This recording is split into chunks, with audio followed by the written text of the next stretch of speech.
Hello and welcome to my channel. My name is Argo Vermeer. This is Collectivism Kills, and today we are going to debunk atheism's God is like a unicorn lie. So, thank you to anybody who's listening. Thank you for any comments, nice or not nice. I really appreciate your time and attention, and thank you for being here. So, let's debunk atheism's unicorn analogy lie. So if you spent any time talking with atheists, perhaps you've heard that God is like a unicorn analogy. In fact, it's almost an absolute certainty that you have heard this trope before. Now, this trope is just it's something that atheists trot out implicitly to validate their burden of proof lie. The lie that the burden of proof is on the theist in a debate with an atheist. And so what the unicorn analogy is a way to oversimplify the debate and characterize it in a way which makes it seem so obvious that the theist would necessarily be obligated to provide evidence or proof for God to the theist, that the theist would bear the burden of proof. So if we can make the belief in God just like a belief in unicorns, well, then this makes perfect sense. So if someone comes up to you and says, I believe in unicorns, well, of course, any rational person would go, well, I'm going to need to see some actual evidence and proof of that, because I can't accept the claim that an intentionally made up mythical creature invented for stories and poems and fairy tales actually exists without seeing some evidence. So if we can make the belief in God like a belief in unicorns, then it makes our false assertion that the theist bears the burden of proof have this veneer of plausibility and truth to it, right? So atheists, like other ideologues, like to spend more time figuring out ways they can get out of actually having the debate, rather than figuring out actually how to have the debate. So in other words, they'd rather sit around thinking of creative ways to get out of having the debate than actually having the debate, to avoid their intellectual obligation rather than fulfill their intellectual obligation. So that's ultimately what this false and silly analogy is. If we can make believing in God like believing in unicorns and fairies and stuff like that, well, then clearly we simply, all we really have to do is sit back and demand that the theist provide evidence to God for us, which we will then summarily dismiss out of hand because we know that God can't exist in the same way that unicorns and fairies can't exist. So this is the whole strategy, if you want to call it that. It's silly and simplistic, but again, atheism acts like a cult in an ideology for the most part, so this is the kind of arguing, quote unquote, this is the kind of intellectual approach to the question of God's existence that you get, and so we have to deal with it. Well, I have to deal with it, you don't. I do it because I enjoy it, but if I were you and somebody brought this silly analogy to me as a theist, or anybody critical of atheism, I would simply walk away. There's anybody who is bringing to you this analogy does not understand the nature of the debate or the question. They don't understand what it is they actually say they don't believe in, and therefore it would be a waste of time to have a conversation or discussion with them. So you really are under no ethical or intellectual obligation to entertain this at all. I do it because it's fun for me. But okay, so here's the unicorn trope. So it goes something like this. If you're an atheist and you're dealing with a theist, it might go something like this, using the unicorn analogy. So someone comes up to you and tells you there's a unicorn in the backyard, and you say, I don't believe you. And the person replies, how dare you not believe me? There is a unicorn in the backyard, and if you don't believe me, then you have to prove to me that there's not a unicorn in the backyard. So, of course, we're supposed to assume that this is exactly what it's like dealing with theists. Believing in God is totally like believing in a unicorn, and there's a whole lot of presumptions that go into that conclusion. And, of course, the atheist will never defend those presumptions because atheists don't like to defend any idea because they almost categorically shirk their intellectual obligations, and that's just the kind of people they are. They are the kind of people who would say the belief in God is like believing in the flying spaghetti monster. That's the kind of thinkers atheists have on their side. And so most, if not, well, the vast majority of the time, it's complete waste of time. The irony is the massive projection. Because atheism, and they call themselves atheist, is an intellectual vacuum, as I explained in my last video. It represents a negative intellectual position, and therefore it doesn't have a frame of reference for anything. So atheism qua atheism is itself, as an intellectual position and proposition, entirely make-believe. Atheism is the unicorn in the backyard. Atheism is the flying spaghetti monster. And of course, the psychological projection, if you can see it, becomes almost blinding. So, at any rate. So the problem I have with this is not only is this analogy massively simplistic and speaks to the fact that atheists really have no understanding of what it is they think they disagree with, it's shocking in its intellectual dishonesty. If an atheist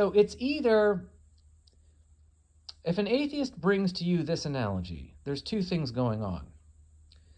They're either ignorant of the question. They don't understand what it is they disbelieve in, and they don't understand the debate, so they're ignorant, or they're engaging in willful intellectual dishonesty for the purposes of deception, and that's evil. So it's either they're ignorant or they're evil. And it's either ignorant or immoral, and neither one of those two things is good. And I actually feel sorry for atheists who do this out of ignorance, because to anybody who knows what to look for, it is embarrassingly sad. This analogy is sad. It is something that does kind of make you feel sorry for someone who uses it, because you go, man, these people don't believe in God, and they just don't know why, and that's just not a good thing.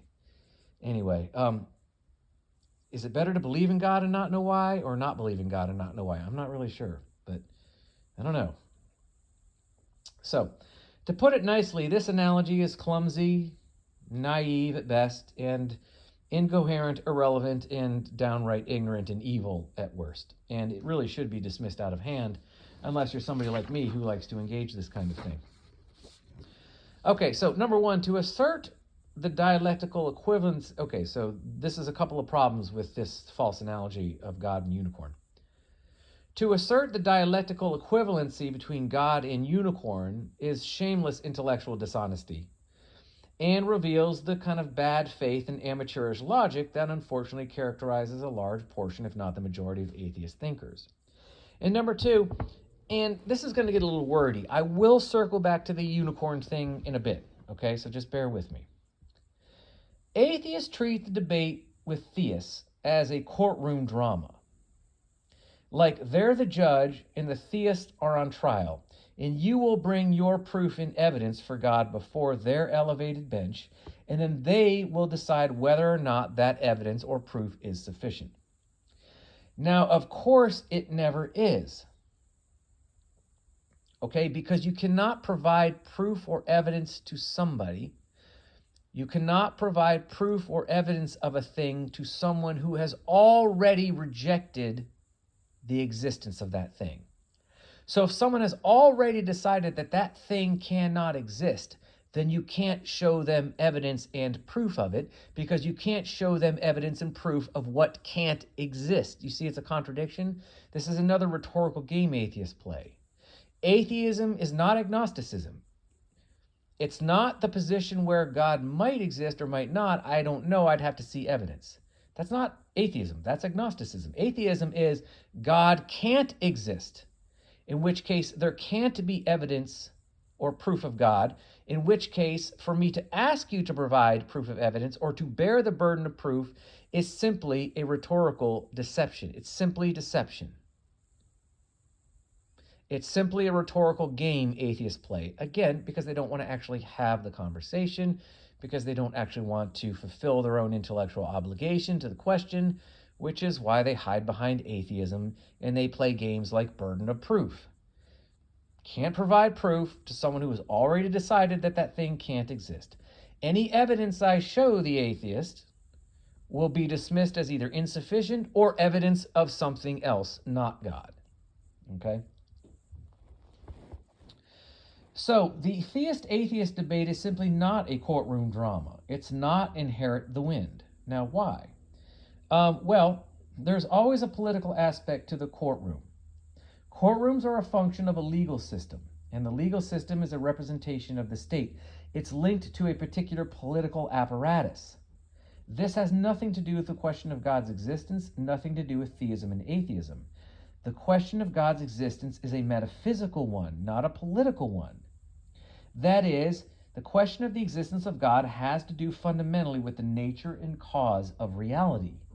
God being, and if you're an atheist or a theist and you don't know this, shame on you, because you really should. You can't be an atheist, really, or even a theist if you don't understand what God represents. God is the metaphysical primary. He is the root, cause, sum, and substance of reality.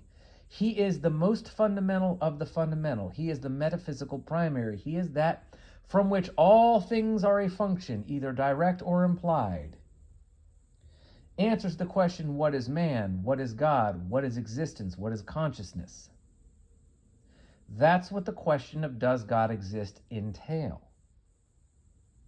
So, thus, the question of God and the existence of God being a metaphysical one, it precedes politics in the philosophical order by several categories. You have metaphysics, then you have epistemology, then you have ethics, then you have politics. The political is predicated upon the metaphysical. So, therefore, to subject God's existence to some kind of political or legal examination is irrational. It doesn't really understand the issue. So, blah, blah, blah. Now, number 2, to bring evidence before a judge of that which, that which constitutes evidence, quote unquote, and proof, quote unquote, must already be established. But since that which constitutes evidence and proof has everything to do with how one interprets the nature of reality, meaning that your frame of reference for what constitutes proof and evidence for that which exists is predicated upon your understanding about the nature of existence and reality.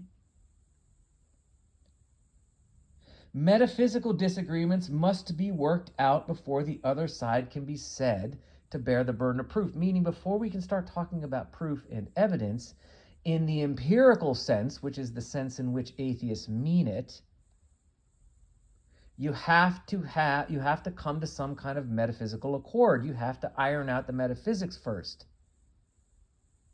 So the theist providing the atheist evidence is only going to be meaningful if the theist understands what the atheist frame of reference for evidence and proof is, meaning the theist has to understand how the atheist interprets reality and understands what constitutes objective existence before the theist can provide objective proof of it. But if the theist doesn't believe or agree that the atheist's interpretation of reality is valid or rational, he has a right to ask questions. Just like the atheist would have the right to ask questions of the theist. Because it's not a courtroom drama, it's a debate about the interpretation of reality. Okay? So, long story short, the debate between atheists and theists is a metaphysical one. That is, it represents two different interpretations of the nature of reality fundamental. So if you can put away the nonsense that atheism is an intellectual position, it's not. Atheism is irrelevant. People arguing from atheism are arguing from implicit beliefs which underwrite the atheism, meaning the reason they're an atheist. They have a certain ethical understanding. They have a certain epistemological understanding, all flowing from a certain metaphysical understanding that precludes the existence of God, and that's why they're an atheist. And that is what is being debated here. That's really what the question, atheism versus theism, is all about. So it's not a courtroom drama where the judge examines quote-unquote evidence from his position of legal authority and political authority and then pronounces a verdict. It's not. It's a debate. It's a discussion where each side needs to provide an argument as to why their interpretation of reality is the more rational one. So, okay, and blah, blah, blah, blah, blah, blah, blah, blah, blah. Okay. Now, I said I would circle back to the whole atheism thing, and I will. I'll circle back to the whole. Hold on. Okay, so let's go back to the unicorn analogy here. Sorry, my notes are a little clumsy today. Well, let's get back to, we're going to dismantle, debunk this unicorn, this God equals a unicorn false analogy, false comparison. Okay, well, first let's get the obvious out of the way. So God, as I've said before many times, is the metaphysical primary. He has something to describe the nature of man in reality, in a way to correlate the plurality of the physical and physical existence to its singular infinite cause. Now, I'm not saying that Christianity or theism has rationally accomplished this, but that's what God represents. God represents a way to synthesize the singular and infinite source and cause with the plurality of physical existence and thereby explain its nature and its purpose, and from that, knowledge, values, etc. That's what God represents. It's a means by which one can interpret reality, the sum and substance, its root and cause, and to synthesize the plurality of physical existence with a singular infinite metaphysical cause. And again, I know this gets wordy and philosophical, just the way it has to be. So I'm not saying that Christianity has, or any religion has accomplished this in a rationally consistent way. I'm just saying the point here is to understand the actual terms of the debate and the discussion. Okay? That's what God represents. So God's not a unicorn. A unicorn is a fictional creature intentionally made up and used for stories and poems and fairy tales and games. Two different things. One is a means by which man can interpret the nature and sum and substance of his reality. One is an intentionally fabricated mythical creature to be used in fairy tales and stories. It's not even close to being within the same realm. Okay? So, from that, we have to ask ourselves the question, why don't believe in God? Why people don't believe in God? In other words, do people not believe in God because God is an intentionally made up mythical creature designed to be used in fairy tales and stories and games? Is that why we don't believe in God? Or do we not believe in God because there's no, say, empirical evidence? When atheists say they want evidence for God, they're talking about empirical evidence. They want you to show them evidence for God, meaning that implicitly the evidence they're asking for is going to be empirical. So in other words, the implicit reason why atheists don't believe in God is because they assert there is no empirical evidence for him. They cannot empirically validate the existence of God, and therefore they disbelieve. So the reason why you don't believe there's a unicorn in the back. So this goes to the question, why don't you believe there's a unicorn in the backyard, if we take the analogy that I used at the beginning of this upload? Why don't you believe there's a unicorn in the backyard? Do you not believe there's a unicorn in the backyard because you understand unicorns are intentionally made up mythical beings used for fairy tales and stories? Or do you not believe there's a unicorn in the backyard because you don't believe in that which you cannot empirically verify? Because these are two entirely different things, right? These are two entirely different reasons for disbelief. So this is another way, and this analogy doesn't apply to God. You don't not believe in God because he's a made-up mythical creature intentionally made up to be used in stories and fairy tales, but you don't believe in God because you assert there's no empirical evidence for God. That's why you don't believe in God. So you see again how this analogy between the unicorn and God doesn't make any sense? The very reasons for not believing in one versus the other are entirely different. So notice the atheistic dialectical deception here. To imply that God is like a unicorn is to imply some part of intentional fabric. See, this is the rhetorical trick. This is how atheists poison the well. This is why they are not to be trusted, because this is the kind of crap that they pull. Making this unicorn God analogy, or the flying spaghetti monster God analogy, is to imply that God is like these things, which is to imply that God is some part of an intentional fabrication. So anyway, that God is an intentional fabrication. So God, rather than being a way for people to explain the cause and nature of reality, and in turn truth, and in turn value, and in turn morality, and a way of life, no, God becomes some kind of, at the very least, implicit yet purposeful delusion. This implicitly paints the theist as deceptive, willfully ignorant, and or insane. To compare God to a unicorn is to paint the theist as both stupid and evil, before the debate or discussion even begins. It's nothing more than deception and invective. It's thinly veiled, and this invective is thinly veiled in a sheet of fake reason. So, now, again, getting back to what I was saying before about the reason we don't believe in unicorns versus the reason we don't believe in God. Okay, let's see. Now, this is where my notes get a little clumsy. Blah, blah, blah, blah. All right, I don't want to go there. I don't want to go there. Okay. So I'm skipping some things. So, if you say that you don't believe in unicorns because you know they are make-believe creatures intentionally fabricated out of someone's imagination for stories, poems, and fantasy games, which is why we don't believe in unicorns, that's fair enough. Any person who's not crazy or brain damaged or looking to deceive you accepts this. They accept your disbelief in unicorns because they understand, yes, unicorns are fabricated mythical creatures intended for stories. They understand this. Okay? So no one is going to call into question your disbelief. I'm going to tell you there's a unicorn in the backyard. You'll say, I don't believe you, and I'll say, come with me, and I will show you there's a child's birthday party in the backyard, and all the little ones are dressed up as unicorns, and it's adorable.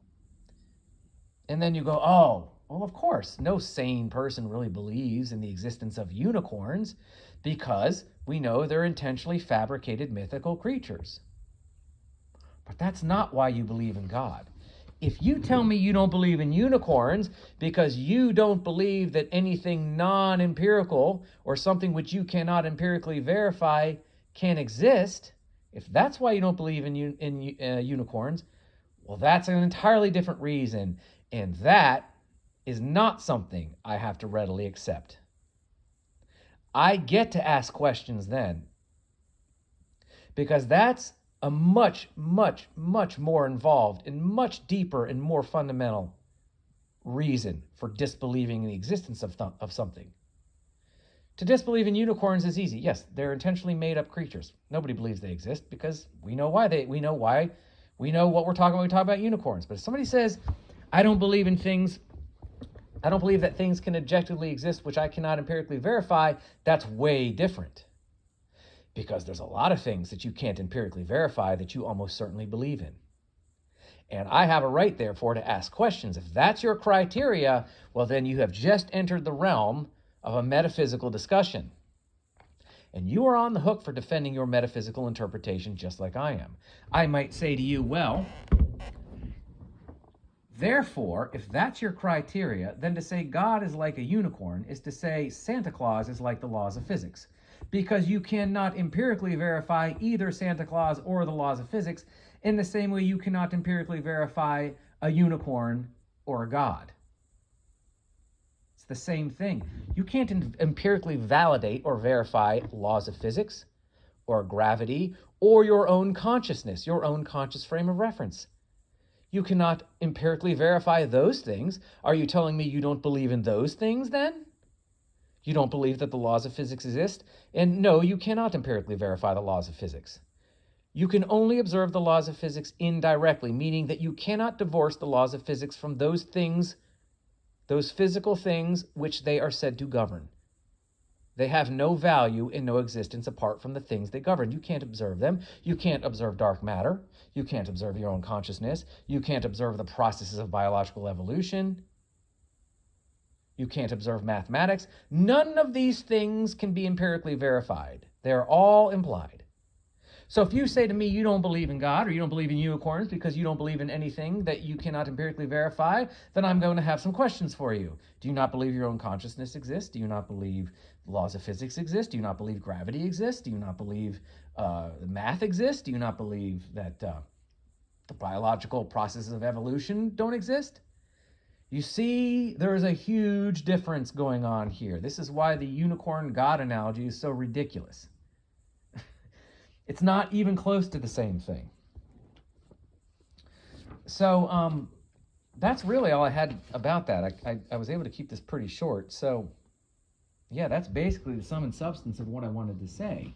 So I just wanted to explain why this analogy was so ridiculous and so silly and made no sense to anybody who understands what the conversation is about. We're not discussing the difference between unicorns and not unicorns. We're discussing our interpretation of what can objectively exist. And that, as I've explained, is a much deeper, more complicated question. And it involves some intellectual obligation on your part, atheists, because you don't not believe in God because he's an intentionally made up mythical creature designed for fairy tales and stories, and you can spare me the jokes and the sarcasm and the cynicism because that's not why you don't believe in him. You don't believe in God because he doesn't comport with your interpretation of reality.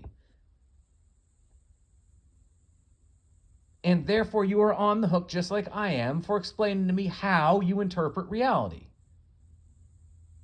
To enter into the debate where I bear the burden of proof because of some silly, stupid, nonsensical unicorn God analogy is to tell me, going into the debate, that you automatically have the correct interpretation of reality and truth, and that's it. And therefore you are not obligated to actually explain anything to me at all. You automatically, without having to debate, discuss, defend, or interpret anything for me, you're automatically right just because you're right. You never have to defend your position. You're right because you're right because you're right, and that's it. The burden of proof is always on the other guy. That, my friend, is a cult-like mentality.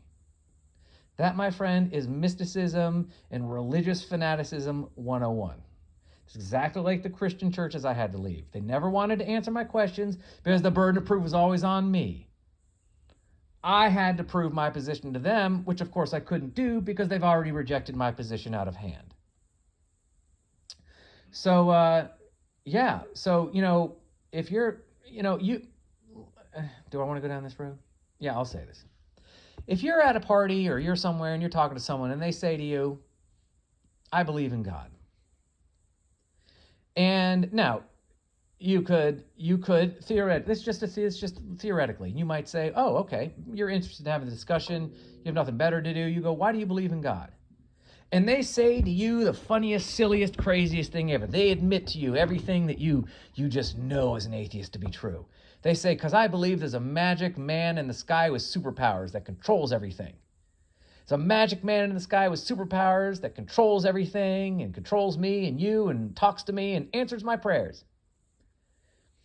Now, you could go that silly and crazy and walk away and, oh my God, the burden of proof is on you and how dare you, you crazy theist, I knew all along that's really what you believed and you're just as nuts as I thought you were and thank God I'm an atheist, right? Because Ricky Gervais is so funny with that. Or you could just say, you could kind of be an adult and you could go, oh, okay, all right, well, I don't believe in God because that sounds... no offense, that sounds frankly difficult for me to believe. I don't, yeah, I just can't get on board with that. I'd really need to see some evidence for that. To believe in a magic man in the sky with superpowers that controls everything, boy, I would really need to see some evidence for that. And then the atheist might, the theist might go, oh, okay, well, what do you believe about how things work? I mean, if it's not a magic man in the sky with superpowers, then what is going on? How is everything? How did we get here? And how does everything work? And how do you explain the universe or something? And again, you could like channel your inner teenage rebellion, and I don't answer questions, and I'm right, and everybody else is wrong, and the burden of proof is on you, damn it, and how dare you, and crazy theist, and you're nonsense, and I'm out of here. You could channel your teenage angst and do that, or you could go, oh well, you could engage, you could have the discussion, because we're not in a courtroom. It's not a courtroom drama. No one's on trial. You could have the discussion. You could say, well, I believe in the well, because I believe that the only things that can objectively exist are the things that I can, objectively, things that I can empirically verify. I mean, I need to see them to believe them, right? I need to see evidence and proof. I believe that the only thing which can really exist are things that I can perceive, right?